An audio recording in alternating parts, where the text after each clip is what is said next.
अब जैसे आजकल बहुत सारे लोगों को, यंग लोगों को, like I mention before also, कि बैक प्रॉब्लम्स हो रही है क्योंकि वो लॉन्गर पीरियड्स के लिए ऑफ कोर्स बैठे हुए हैं। फिटनेस विद वर्क के बारे में आप क्या टिप्स देना चाहोगे? और मतलब कोई ऐसा रूल होना चाहिए कि हमें इतने टाइम में उठ के थोड़ा चलना है, या फिर मतलब what's your take on this?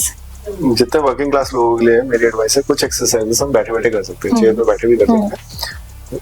उनसे बोन स्ट्रेंथ बढ़ा सकते हैं, उनसे मसल स्ट्रेंथ बढ़ा सकते हैं, स्ट्रेचिंग एक्टिविटीज कर सकते हैं। ये हम नेक के लिए भी कर सकते हैं, shoulders, elbow, forearm, back, lower back, thigh, ankle, सब बैठे बैठे एक्सरसाइजेस हो सकती है। उसके लिए आप एक अच्छे फिजियोथेरेपिस्ट से पूछे कि मैं पोस्चर के समय क्या क्या चीजें कर सकता हूँ। सेकंड, पोस्चर करेक्शन के लिए क्या कर सकता हूँ, प्रॉपर सपोर्टेड एरियाज है कि नहीं, मेरा बैक सपोर्टेड है कि नहीं, मेरा आर्म सपोर्टेड है कि नहीं, मेरा रिस्ट सपोर्टेड है कि नहीं, ये सारी चीजें भी बहुत जरूरी है। Which comes in office ergonomics. Office ergonomics तो बहुत सारे यूट्यूब वीडियोस हैं, उनको अगर देखोगे तो समझ में आएगा यहाँ क्या एग्जैक्ट होना चाहिए। 10 एक वीडियो देखोगे तो अंडरस्टैंड कि कौन सा आइडियल वे ऑफ सिटिंग है। राइट। इसके अलावा जो है longer sitting, more than 40 minutes 30 minutes एक जगह पे बैठने की जगह आप खड़े हो, एक राउंड लगा के हो, एक्सरसाइज कुछ कर लो, स्ट्रेचिंग एक्टिविटी कर लो और बैठ जाओ। That will regenerate your muscles as well as it will increase the circulation. तो इनसे भी बेटर हो जाता है। ये चीजें करेंगे तो बेटर रहेगा। एंड मतलब कुछ ऐसा भी होना चाहिए कि बैठते टाइम एक सर्टेन टाइप की चेयर करो यूज तो बेटर होगा आपके लिए, या फिर एक सर्टेन टाइप का पिलो यूज करो सोते हुए तो वो बेटर होगा?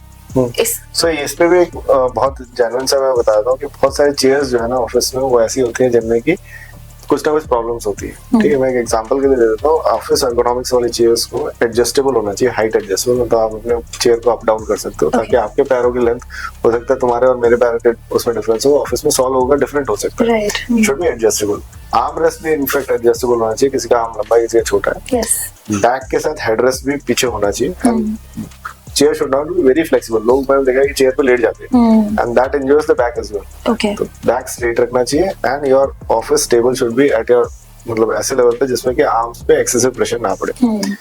इवन टेबल की हाइट भी एडजस्टेबल होती है और हमारा लैपटॉप की जगह में डेस्कटॉप यूज करें। जब हम ऑफिस में यूज कर रहे हैं, I have seen everyone is now switching over to a laptop. Desktop right है और आई लेवल पे मॉनिटर। आई थिंक एर्गोनॉमिक्स के वीडियोस देखने से ये तुम्हें समझ में आएगा।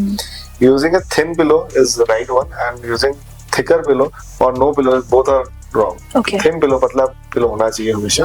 ठीक है, बट आई थिंक इन सब के लिए जैसे जैसे प्रॉब्लम्स है उनके हिसाब से प्रॉब्लम को ट्रीट करना ज्यादा बेटर है। वन मोर क्वेश्चन, कि फेदर पिलो यूज करने चाहिए या फिर फोम पिलो?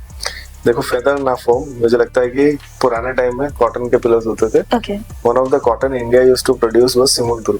ठीक है, सिमुल cotton is one of the best cotton to be used for neck, जिससे कि नेक की इश्यूज नहीं होती है। This is soft as well as it has a density कि एक पर्टिकुलर अमाउंट के बाद नीचे नहीं दबेगा। ठीक है, it is soft as well, but unfortunately क्योंकि आर्टिफिशियल वो फेदर्स और ये सारी चीज इतनी आ गई है मार्केट में कि ये सारा चीज आउटडेटेड बन के हट गया। Right. Still, if anyone wants to have a pillow, I would definitely suggest Indian old Simul cotton was best. Then you can have memory foam pillows बहुत सारे, but use it accordingly. आपको अगर बहुत ज्यादा खराब लग रहा हो तो यूज ना करें।